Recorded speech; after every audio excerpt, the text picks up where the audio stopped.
ஃபுல்லாக தூங்கிட்டே இருந்தாங்க. ஃபீடிங் பண்ணனால தூங்கிட்டே தான் இருந்தாங்க.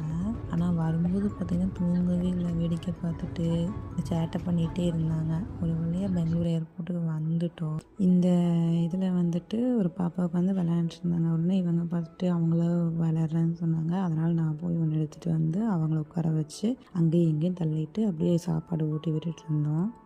சப்பாத்தி வந்து பார்சல் பண்ணி கொடுத்துருந்தாங்க. அதை தான் ஊட்டி விட்டுட்டு இருந்தோம்.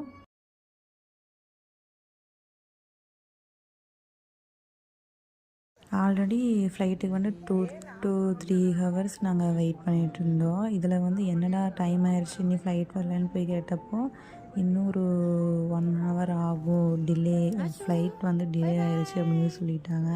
அப்புறம் சரின்னு மறுபடியும் அங்கேயே சுற்றிட்டு இருந்தோம். ஒரு வழியாக ஃப்ளைட் வந்து போயிட்டோம். பாப்பாவுக்கு ஒரு நியூ ஃப்ரெண்டு கிடச்சாங்க. இந்த பாப்பா தான் வண்டியில் விளையாண்டுருந்தாங்க. ஸோ அதே மாதிரி எங்கள் பாப்பாவும் விளையாண்டுருந்தாங்க. அப்புறம் அவங்க ஜாலியாக கோயம்புத்தூர் வர வரைக்குமே அவங்க கூட தான் விளையாண்டுட்டே இருந்தாங்க.